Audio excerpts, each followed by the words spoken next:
What's up guys? Ini tayo Toyota Avensis. Bago na kini about 3 years ago, bago na itong gipalilisan og clutch, no? Clutch kit, and then karon nag-message siya sa to nga nabagsak sa NCT ang sakyanan, nabagsak sa dust cover sa kanyang boot joint sa may passenger side. Sabihan ko siya na bumili na lang ng bago.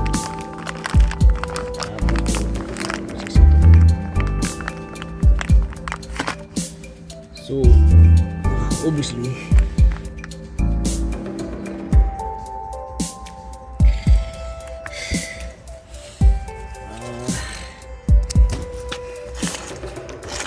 kita gini that's not necessary to remove the axle because it's just here.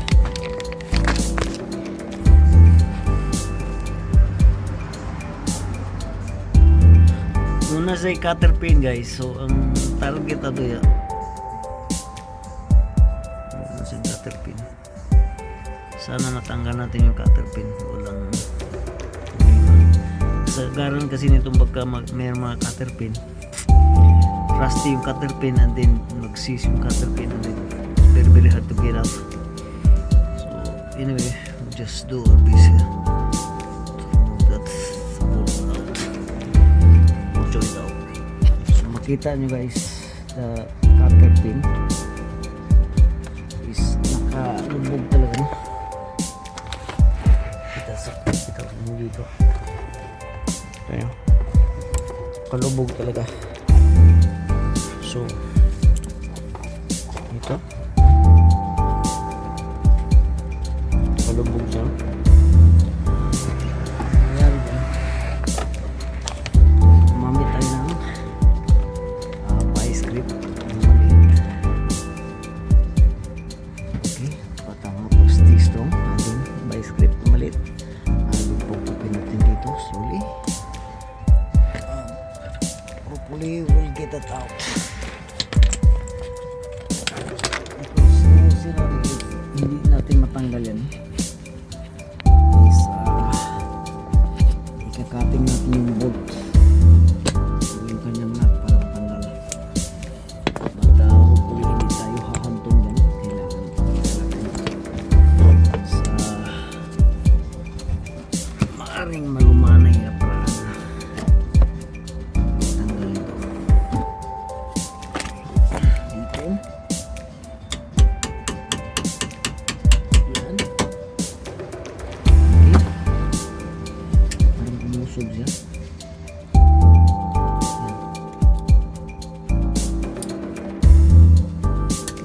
extra na ulit.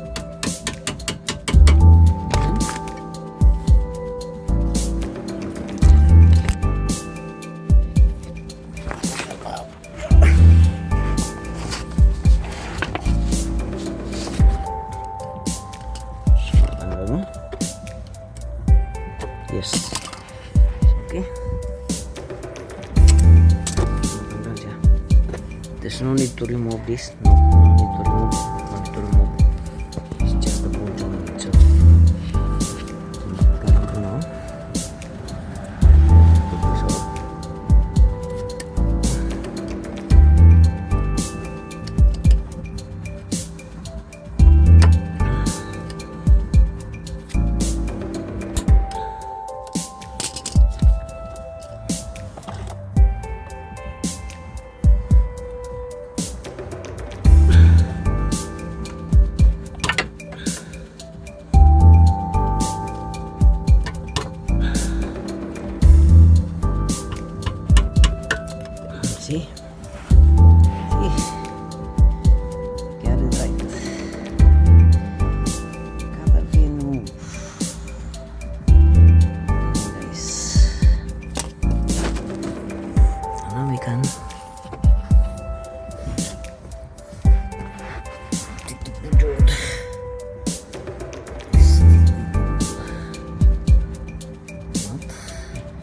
cylinder kinahanglan 19 but wala kita yung 19, so 19 at saka 3/4 parehas lang ang size, no? Like this, parehas sila. Okay, so hinayon na ito tangtang di na nato kinahanglang tangtangon yung drive shaft para mag-release ng tag ball joint, no? Okay, doble ng trabaho pagka tangtangon ang drive shaft. So wapo sa Nipot Engineering yung design kay wala siya detachable ba, so dili pareha ng uban na model na ang iyang ball joint is assembly talaga, nakakabit pa doon sa wishbone. Ito si parit, hindi si parit, so mas maganda ito. So ato sa i-stop ang video kaya mag-save ka battery basta nakabalo ng mga kuhan hinani mo sa pagpangitang basic ka guys. Naluwagan na to ang iyang nut, tower nut kini guys, ang ginagamit sa original tower nut. So ang posible yan ang iyang pinaka jointry nagsis naman so di nato ni gamitan fork pagtanggal or joint separator, gamitan ako electric kini siya pliers like that, butang ana and then samtang tuyo ko na to ang pliers, mag-create kini siya tension in between para mag-push yung kanyang ball joint outside. So we'll see so magkahuot ang pliers niya tama to mao na hinungdan ng push.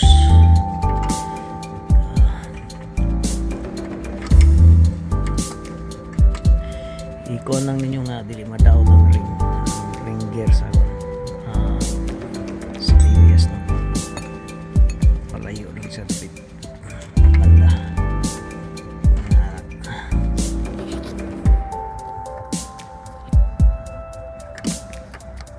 nasa layo na rin siya. So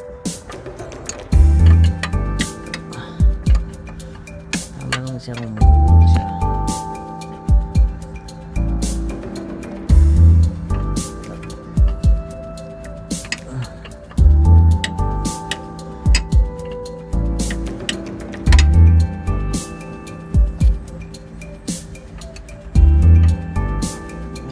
Sandwich dia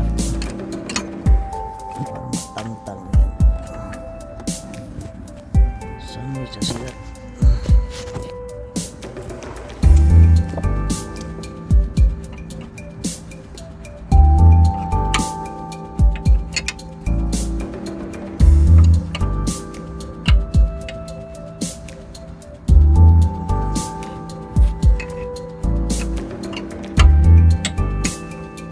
Niyo butangag nut lang pero pag nut kasi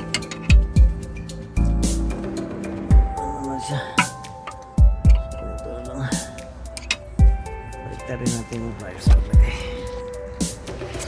So dihok na siya kamay guys, pero lisdan good mo gamitan nyo nag fork na lang para mas sayo na, but kini siya nilihok na siya. Okay, so sandwich siya in between sa drive shaft sa CB joint, sandwich in between and then forcing the ball joint to go down like that. So see yan, okay, sandwich in between either tangan yung batteries taas or whatever para pag abril nyo push siya, push na siya. Ingatan nyo lang yung kanyang ring gear na dito sa ABS na dili makakuha ng damage. Okay,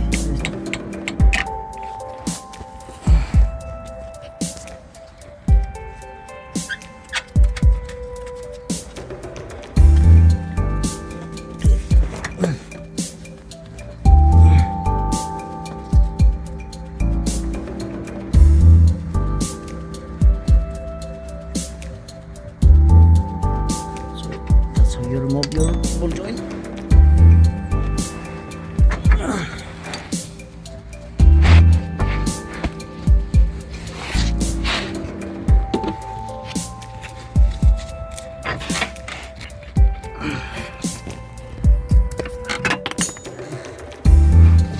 siya?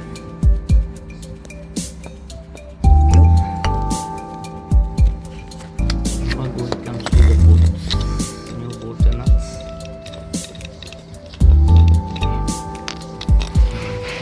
Yung kanyang dust cover, hindi ito basta-basta nilagay lang dito. Pwede din itong gawin pang sukat. Ayan. So isukat natin yung diameter sa kabila. Okay, so yan yung sukat niya. Okay, para mo dito.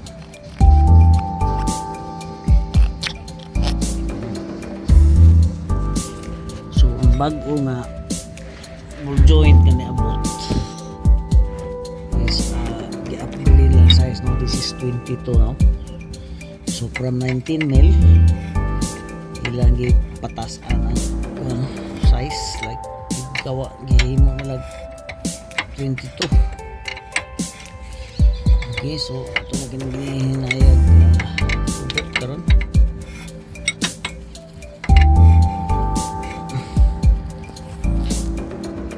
Okay guys, so atong giuna diri ang pagkabit ang nut sa ball joint niya.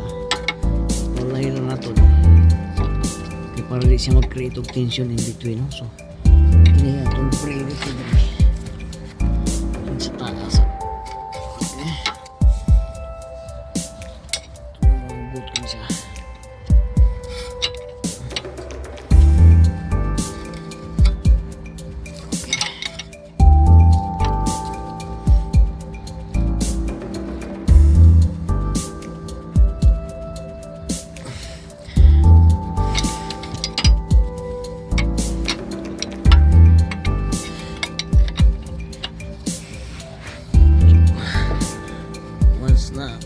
Not stop turning, that's it.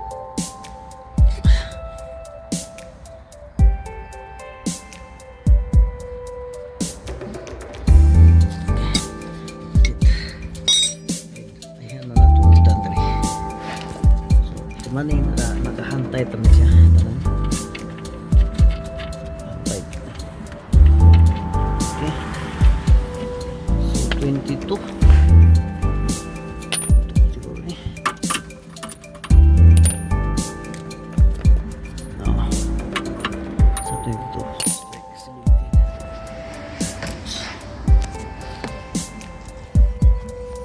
So 19 mil siya guys. Ato sa ito. Check sa mga ito.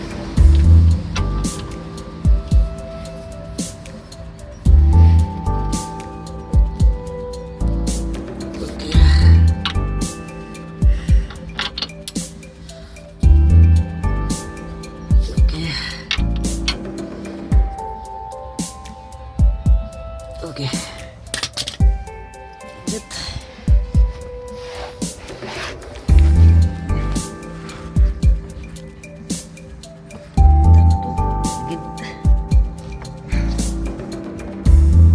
Jack.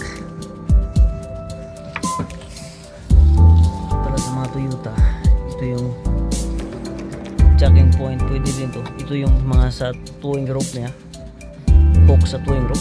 Pwede din itong gawin jacking points instead dun sa gilid, no? Pwede rin.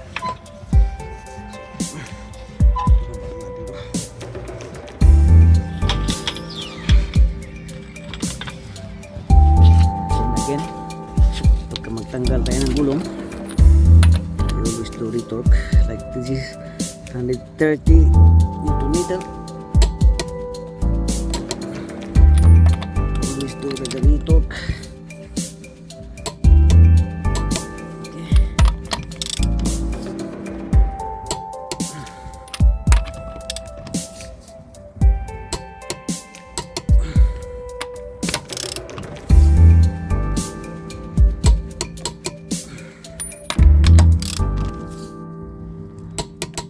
That's it. Thank you.